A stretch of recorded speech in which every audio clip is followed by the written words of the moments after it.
Thank you so much for joining us here on Cricket Safari. Wasim Akram, Andy Flower, and we have Tom Moody from the Desert Vipers joining us, Director of Cricket. Great to have you with us. Congratulations, getting off to a win against a team that you didn't do too much winning against them last season, the main one being the final. That must feel good to get this win tonight. Yeah, we might as well get it out there. We lost 3 in a row against this side last year. I wasn't going to bring it up, Tom. So, yeah, look, it's a new season. There's a lot of changes within both teams.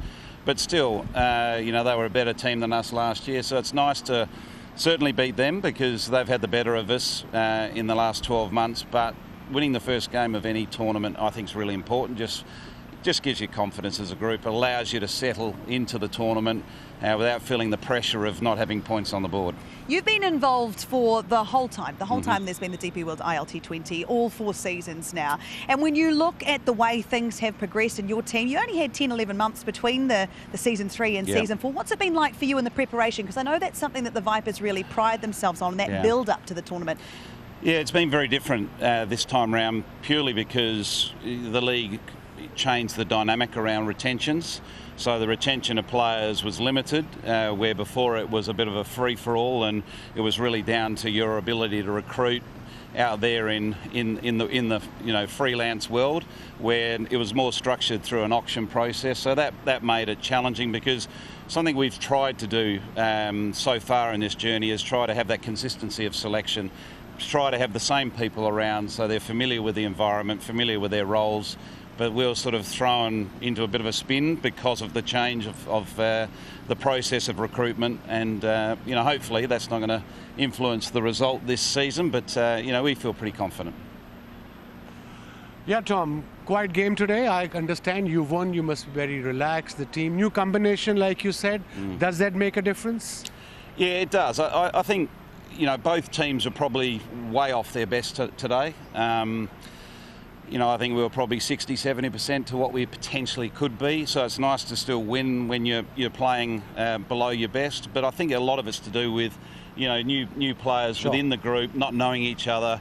There's a number of players that have never played. They've played against each other, but never been in the same team. And I think there's nothing like sort of having that, understanding of how each other go about their business. It's nearly, that someone's going to, go left and you can follow them left instead of you sort of going in different directions. You saw that sometimes in the field as well, just people sort of understanding what their roles were in the field. Well, speaking of in the field, you guys started off with a hiss and a roar. You won the toss, you put them into bat. And Andy, what did you make of the Vipers' performance on the ground? Their fielding was quite something.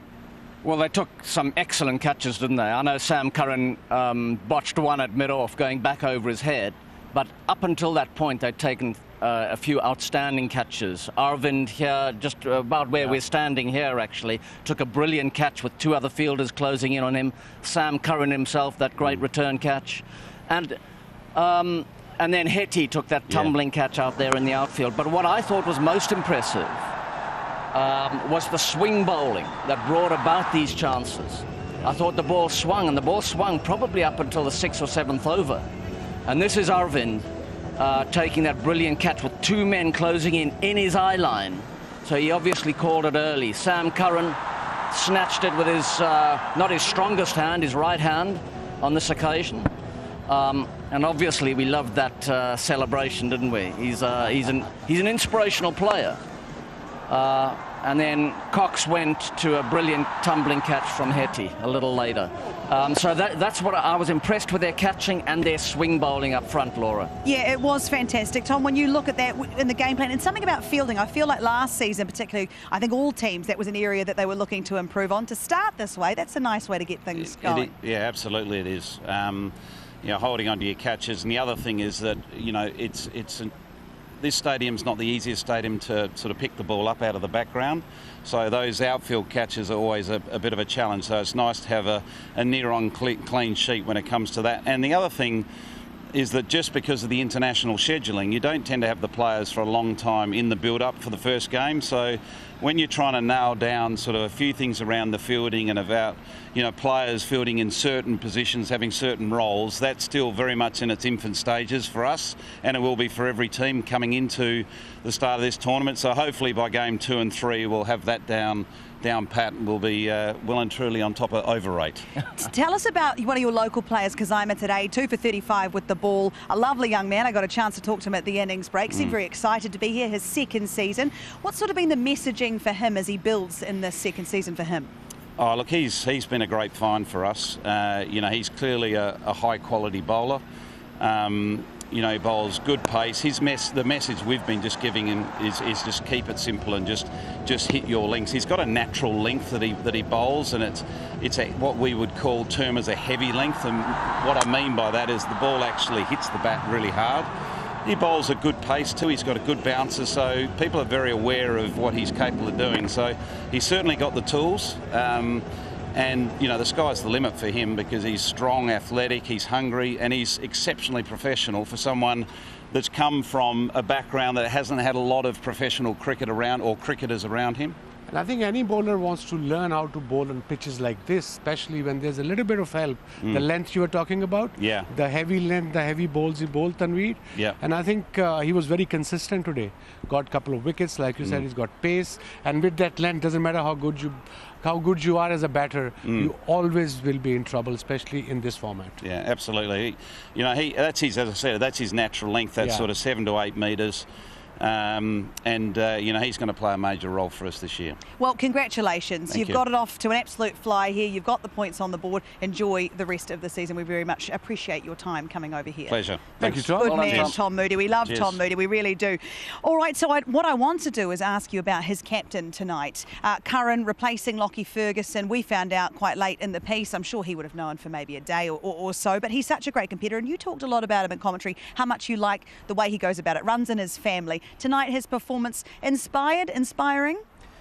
I think the Currans are all quite inspiring in the way they go about things. They're hungry to win. They're great competitors. They don't know how to give up, those guys. Because that comes from their dad. It really does, doesn't it? KC, Kevin Curran. I played against him. He played for Northampton. He was a true fighter. He was physically very fit. He was strong as an ox, and he was an all-rounder. He could bat, he could bowl, he was a gun fielder, and he was always at you as an opposition player. So yeah, they learned from their dad, I suppose. I want to ask you about his caught and bowled, because when you, in your follow through to pick it up, how fast he picked up, the reaction times there was, how hard is this really for those watching at home? It's literally next to impossible when you are in your follow through. Even the slower caught and bowled, because you are running in and the ball is coming towards you, it's double the pace you feel as a bowler. And I think he did an exceptional job there. Look at this, the reaction time. How much was 0.63 seconds. 63 seconds. 0.63 seconds. Incredible. I could do that. No, definitely Easy. not. No, it is quite incredible, and he did a great job in terms of the leadership tonight. But his variation of pace, the way he used it, the way he went about it, is that something that he's been working on, do you think? Yeah, over the last 12 months, I reckon, he's developed this ball, I think he terms it the moon ball, which comes out really slow. Okay. So he's always had reasonable slower balls, but this is something different. It takes the pace completely out of the ball, and the batsman has to do all the hard work against it. So he's not the fastest, but he does swing the ball. He swings it away from left-handers and then can drift it back into their pads. And then he's got these variations, which include that very, very slow moon ball. The moon ball what do you make of it and how it worked tonight? It's a brilliant, incredible delivery to learn, the moon ball. It's so slow, like he said, he explained it beautifully, Andy, that batters have to make, they are in trouble. They have to make that pace and pick that pace, either a slow ball or a very slow ball. And he has learned it is very difficult to bowl, by the way, for a bowler. You have to practice a lot to get that kind of accuracy with the very slow ball. Slow ball and then the very, very slow ball. That's what he has learned. So that's incredible. Tom Moody talked about bowling a heavy length. The paces in general for the Vipers. Tell us about what the game plan was and how well it was executed out here tonight. Well, firstly, they swung the new ball. Yeah. But length is important, as Tom said. It's vitally. You've got to give it a chance to swing. So as you get the ball a little fuller, it starts swinging a little more. And you could see that. Kazaima was a really good example of it, actually. I mean, look at that 6 to 8 meters. It's 51%. And that's the heavy length we talk about. Yeah. And if you compare it with Naseem Shah, when he bowled, he's a premier fast bowler from his country in world cricket. We all know that. But I want to see attitude from him, being a 24 years old, packed stadium, first game, you making your debut. It's your debut. You need to impress people. You can't just run in and bowl just slow off breaks with the new ball when the wicket is helping you. That's what frustrates me, Andy, at times in this format especially, where they bowl the slow ball for the sake of bowling a slow ball. Yeah. Especially if you are defending a low total and I'm the bowler, my job is to get wickets. I'm not going to get wickets with slow balls. I absolutely agree with you. In those conditions, Yeah, you didn't need to bowl many slow balls at all. at all. And in fact, the first one that Sam Curran bowled, I think he got hit for 6 by Andries Goose, great pull shot. And I don't think it was required at that time. So using the swinging ball, using the seam, absolutely they did that brilliantly today. Kuzema did it particularly well. He got the outswinger to get Cheyenne out, he got the leading edge. And then he got the one that came back at Rovman Powell and bowled him through the inside edge, or past the inside edge of the bat. So that was a great example of very skillful bowling and moving the ball both ways on a good length. So the Vipers have taken the spoils. They've got the points, first of all, here at the DP World ILT20 Season 4. But what of the Capitals? Their title defence did not start the way I'm sure they would have envisaged. So would you say it was great bowling, or was it poor batting at times from the Capitals? To be honest, it was quite a dull game. All right, okay. I mean, even Tom, even Andy and even Tom was saying, yes, first game, they were rusty, new combinations. And I thought it'll be a, pack house, should be a close game. It wasn't a close game. Well done to Desert Vipers. But I think things are going to get better from here. New combination, new teams, and it happens. An interesting point for the Vipers is they've had Sam Billings as captain of this side for the last few years. And he's gone off to another competition further south. He's been an outstanding captain for them. He's led other franchise teams outstandingly well. He did it here. He's a captain that drives his team quite hard. They've got to settle into a new leader here under Dasun Shanaka, who's a really good cricketer himself. But they might lose some of that outstanding experienced leadership from Sam Billings. Well, we are so lucky to have you joining us for the first time tonight, Andy. I think you've had a great debut. Would you agree? Great debut with I had us a great on day. commentary? I'll take that, thank you. Yeah, lots of smiles, which we like to see from you, Andy. We're going to go and let you go and get on the bus and head back to the hotel whilst you're staying with me. We're going to take a short break. You stay with us too, because we have plenty more coming up for you after the break.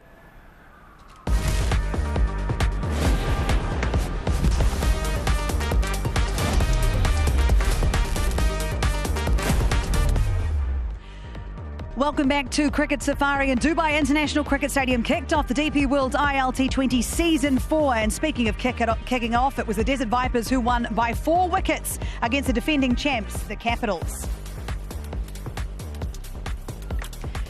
Joining Was and I is Darren Gangan now. And Darren, what did you make of tonight's first up game? Was just described it as a little bit dull. Well, I would say if you're a Vipers fan, you'll be happy because you've had to wait 2 years for a victory against this opposition, the Capitals. On the other side, the Capitals fans may be saying, listen, last season we won 1 game from the first 4 matches and we went on to win the title. So we're not too worried because this is a team that could rebound. But I think it's the way the Vipers set the game up in the first 6 overs with the ball. They picked up 3 wickets. They contained run scoring. Was you spoke about the impact of attacking the power play with the bat. So the Capitals didn't do that and they never recovered. But credit must be given to the Capitals in the way they bowled as well, because you look at what the Vipers scored in the middle phase, they scored less than what the Capitals scored, 64 against 70. So it just wasn't enough runs batting first for the Capitals, and it's an area of their game they'll have to lift if they are to get and secure wins to qualify. If we were looking at positives for the Capitals, would it be the bowling up front, would you think was? Yeah, I think so. It's early days in this tournament, like Tom explained beautifully. New teams, new combination, new captains, in fact. And it'll take a couple of games, everybody to settle in, get comfortable. But again, you can learn from your mistakes, but Capital did. I think they lost the game in first 6 to 7 overs. They lost wickets as well. And they played some okay. As a batter, if Darren is here, he can explain. If even in T20 format, if it's seaming around, there's no point playing shots. You probably will hit 1 boundary and then you'll get out. You try to see off that particular session, 2 over spell, and then have wickets in hand and get to at least 165, 160. That's a defendable total. In the end, they came back a little bit, but game was over by then. Well, Andreas Host did a very good job. In fact, earned the player of the match performance with the bat. What did you make of his third ILT20 half century? He's been here a while now. He batted beautifully. Yeah, and he got support and fuel from his partner at the other end. Fakhar Zaman played a very good supporting role for them to put on 50. So oftentimes when you're batting as an opener and you have a partner who's taking the attack to the opposition bowlers, it makes life easier for you. But what he did very well is he aimed to play square off the wicket. He was not trying to hit down the ground. He sort of predicted what lengths the Capital bowlers were going to bowl. They were pretty much short of a good length, and it allowed him to score a lot of the runs square off the wicket. He picked his opportunities down the ground. So for him, he looked like he was in good nick. So form is always very important in T20 cricket as a batter. And they knew that that target was a below par target. So that was the added psychological confidence that they had. And if you to go and compare attack. the lengths of the bowlers, we just showed the Hawkeye of, I think, Desert Vipers. 51% was between 6 and 8 meters. We talk about back of the length, heavy length, that's where they did. I don't know what they did, but their length was all over the place. I'm talking about the Capitals bowling when they came out to defend. So Andreas Host, we've seen him a bit in the past. He's from an associate nation, plays for the USA, and you've seen his growth within the game, and he's actually quite a sought-after player now around the world at lots of different tournaments. What makes him so good? What we saw tonight? Yeah, I think he is versatile too. He can bat in the middle. He provides that added role as a wicketkeeper. He can play fast bowling well. He's a good player against spin. So when you have that balance in your game, it gives you added opportunity for you to score. It's easier to bat at the top of the innings, especially when the ball is coming onto the bat, and especially when you're chasing here at the Dubai International Stadium. We've seen teams be more successful chasing as against batting first. So all the conditions played right for him, and he seized this moment to secure his third half century in this tournament. He's done a great job. What were you doing down there? We're just checking for dew? I was checking the dew factor. Maybe it's early days, but eventually the dew will play a role, and hence, like Darren said, that's why teams like to chase here than to defend. I want to talk about the Capitals and some bright sparks for them. Salam Keel, we've talked about him in previous tournaments. What did you like about his performance with the ball today? I just like the way he bowls. He's a mystery bowler. You need one or two at least. Two ideally in playing 11, but if you don't have two, he's got 2 wickets, and that's, I think, third year as well in this ILT20 in season 4. He's got the varieties, the variation we talk about as a left arm leg spinner, the googly, and of course the straighter one as well. Beautifully bowled. So he bowls well. He's a wicket taker bowler like Noor from the other team. And when you're facing him, actually, let me rephrase that. How do you take him on? Well, as a right-hander, you would know that he bowls majority of his deliveries going across you with that googly. So you got to play for that more often than not. The other thing is, he very rarely bowls a short of a length delivery. So there's little value in you going deep in your crease looking to play square. So I would say stand beside, look to hit the ball through the offside with the angle, make him come closer to you so you can pick him off to the leg. But it's very important, we were talking about it on air. If you can pick his variation from the hand, it gives you more time as a batter to make your decision in terms of what option you're going to choose to score. And then you can use your feet too. If you're a lefty, especially with the ball angling into you, it's low risk and it puts more pressure on the bowler to make sometimes you pick a line as well. If you can't read it, you pick a line. If he's bowling middle, just middle leg, that means they'll be googly. They'll go away from you as a right-hander. If he's gone outside off stump, it means it's going to come into you. So these things you have to pick up as well if you can't read them. The other thing too is we haven't seen a lot of reverse sweeps, especially as a right-hander to Salam Keel. That's another stroke you can counter a bowler like him and put him under pressure. Okay, so I'll flip it back on you. How would you bowl to Rovman Powell? Another bright spark for the Capitals tonight with bat in hand. The crowd loved it. Depends what sort of situation it is. He bats at number 5, number 6, and obviously he comes in, most of the time, 14th, 15th over. It'll be tough to bowl at him. I can promise you that. He's a very dangerous player. I mean, he played some exceptional innings in the past, and today he's got 40 of only 22 deliveries. I mean, I don't know how to bowl at him. I'll try a couple of bounces, obviously run-of-the-mill stuff. One a yorker, maybe a slow ball. But I'll take a chance against a bowler.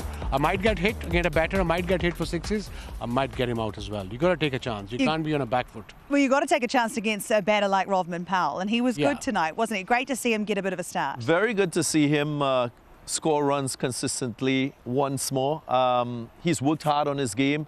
he had that chink in his armor where he struggled against wrist spin earlier in his career. He has countered that now, so he's quite dominant against that style of bowler. But against medium pace fast bowlers, he loves the ball coming on. He hails from Jamaica, so can play that muscular stroke square of the wicket and also down the ground. So when he's in form, he's very, very dangerous. Just changing the subject, I was in your part of the world about 3 weeks ago. I was in Dominica. Spent goodness. 4 days there. Right, so that's Beautiful another, island. that's the nature isle. Just of the remember Caribbean. It was the nature island. It's called the nature the Garden of Caribbean. Am I right? It was correct. lush. It was stunning. Yes. Well, Must go again, there. thanks for the invite. We all could have come. Would have been lovely. And we're sorry you couldn't be here with us tonight because despite the game maybe not being as exciting, according to Wazim Akram, the opening ceremony certainly was. It really was spectacular. They did a great job. All the dignitaries out there, the fireworks, what a show. And then obviously the performance as well. The crowd just loved it, didn't they? They did. It was a packed house. Ali Zafar showed his very best with his entertainment. It really aroused everyone to usher in match number 1 in season 4 DP World ILT20. And it set the stage for this tournament because 34 matches in 34 days. It's only going to get better. And I'm sure we will see a deserving champion at the end of that journey. We always do. We always do. I know you were particularly impressed with that light show we saw, was I I think. really was actually. I enjoyed it. First time I enjoyed any opening ceremony, and the whole crowd did as well. Because one of my favorites, Ali Zafar, was there. Like Darren said, he was phenomenal. The fireworks were, greater as well, and everything was perfect. Pack house. When we walked in at 4 o'clock, it was packed. I was shocked. I said, what's going on? It was incredible. What a start. I tell you what's going on. It's the DP World ILT20 and it is season 4 and it is just getting started. We've got another game for you tomorrow. It's the Sharjah Warriors taking on ADKR. Dinesh Karthik we're going to see in action in this tournament, and he brings such a wealth of knowledge and experience in this format, doesn't he, Darren? Yeah, he spends more time in the commentary box, but he's still very capable out Do in the not middle. ask me any question about this. But yeah, with his dual role, maybe as a wicketkeeper, as an impact player, a player who can really take on the last 5 overs, that's the role he played for RCB. So I'm keen to see how he goes and what's his form like. Yeah, absolutely. And ADKR, they're an interesting one, but this season, Jason Holder is leading. Could it be their season? Yeah, I hope so. They've got a good side. They didn't do well in the last 3 seasons. I hope this is the season for the Knight Riders. I'm all for them. I know you love the Knight Riders. All right. Thank you so much for joining us here. Game 1 of season 4, the DP World ILT20. It is done. It is dusted. And we are on. We are just getting started. We'll see you tomorrow for more action.